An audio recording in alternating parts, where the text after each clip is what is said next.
मधील दुर्दैवी घटनेतील आबेदा इनामदार महाविद्यालयाच्या 14 विद्यार्थ्यांना श्रद्धांजली वाहण्यासाठी कॉस्मोपॉलिटन एज्युकेशन सोसायटीच्या शैक्षणिक परिवार असलेल्या आझम कॅम्पसमध्ये श्रद्धांजली सभेचे आयोजन करण्यात आले। या श्रद्धांजली सभेला संस्थेचे अध्यक्ष पी.ए. इनामदार, सावित्रीबाई फुले पुणे विद्यापीठाचे कुलगुरू वासुदेव गाडे, बाबा आढाव, मधुकर निरफराके, डॉक्टर एन.वाय. काझी, आबेदा इनामदार, लतीफ मखदूम, मुनव्वर पीरभाई, नैरुद्दीन सोमजी, संस्थेचे पदाधिकारी, प्राचार्य, प्राध्यापक, पालक आणि विद्यार्थी मोठ्या संख्येने उपस्थित होते। ही श्रद्धांजली सभा संस्थेच्या doctor A R. Shaikh assembly hall येथे आयोजित करण्यात आली। या सभेमध्ये कुराण आणि संस्कृत श्लोकाचे पठण करण्यात आले। शोकाकुल वातावरणामध्ये 2 मिनिटे मौन पाळण्यात आले। यावेळी पीडित पालकांनी संस्थेचे अध्यक्ष पी.ए. इनामदार यांना भेटण्याची विनंती केली, पण त्यांना भेटू दिले नाही। शिवाय त्यांना आरेरावी करण्यात आल्याने सभेच्या ठिकाणी पीडित पालकांनी गोंधळ घातला। श्रद्धांजली सभेनंतर संतप्त पालकांनी घोषणाबाजी केली। दुर्घटनेतील मृत विद्यार्थ्यांचे मृतदेह आणताना महाविद्यालय प्रशासनाचा हलगर्जीपणा झाला, तसेच मुले दगावल्याची माहिती लवकर मिळाली नाही याबद्दल त्यांनी निषेध व्यक्त केला। त्यावेळी संस्थेच्या पदाधिकाऱ्यांनी पालकांना चर्चेसाठी बोलाविले। या चर्चेत पालकांची व्यथा ऐकून घेण्याऐवजी त्यांना हाकलवून देण्यात आले। और चढ़ रही थी और हमारे को ऐसा सब बताया जा रहा था कि हमने सब चीज़ की सोई करे और जब कि हमारे बच्चों के लिए कोई चीज़ की सोई नहीं हुई। जब हम यहाँ आए, हम मिलना चाहते थे उनसे, हम बोले प्रिंसिपल जो है आपके जो मुख्य है तो वहाँ के यहाँ उन लोग को यहाँ बुलाओ और मिलाओ। वो नहीं चाहे, फिर वो बोले हमारे ऑफिस में आके ऊपर मिलो।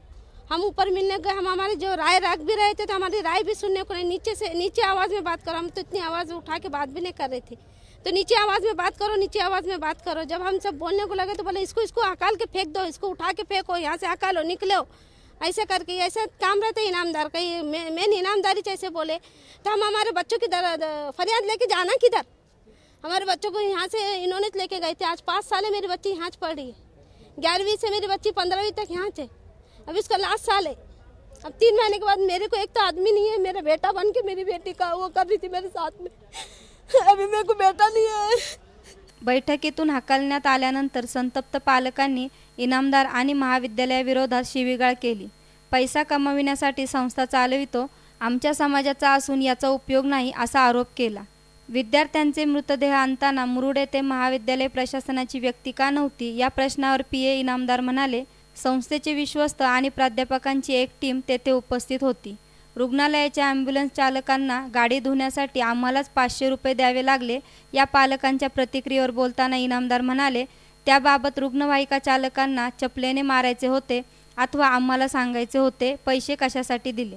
तर आझम कॅम्पसचे अध्यक्ष पी.ए. इनामदार यांनी याबाबत सखोल चौकशी केली जाईल, शिवाय मृत झालेल्या मुलांच्या पालकांशी चर्चा करून योग्य तो मार्ग काढला जाईल असे आश्वासन दिले आहे। मैं वही बता रहा हूँ, वो क्या गाइडलाइंस हैं, ये सारी चीज़ों के साथ में इंक्वायरी की जाएगी। हम इमीडिएटली कंक्लूजन के ऊपर जाएंगे तो इंक्वायरी का कोई मतलब ही नहीं होगा। हम इंक्वायरी करेंगे, उसके बाद में सारे गाइडलाइंस, उसके सुप्रीम कोर्ट के ऑर्डर, हाई कोर्ट के ऑर्डर, गवर्नमेंट ने अपने डिपार्टमेंट को, टूरिज़्म डिपार्टमेंट को, कोस्टल एरिया के डिपार्टमेंट को, पुलिस डिपार्टमेंट को, हेल्थ डिपार्टमेंट को, रेवेन्यू डिपार्टमेंट को जो इंस्ट्रक्शन दिए हैं उसके सिलसिले से भी वो लोगों ने अपना जो जिम्मेदारी है उसको निभाया है कि नहीं है, वो भी देखने की कोशिश करेंगे। इसके लिए आज हमने डिसीजन ये लिया है कि ये सारे पेरेंट्स को मिलने के लिए एक टीम बनाई जाएगी। एक प्रोफार्मा में उनकी मालूमात ली जाएगी। मालूमात लेने के बाद में कौन डिज़र्विंग है, कौन डिज़र्विंग नहीं है, इसकी पूरी जांच की जाएगी।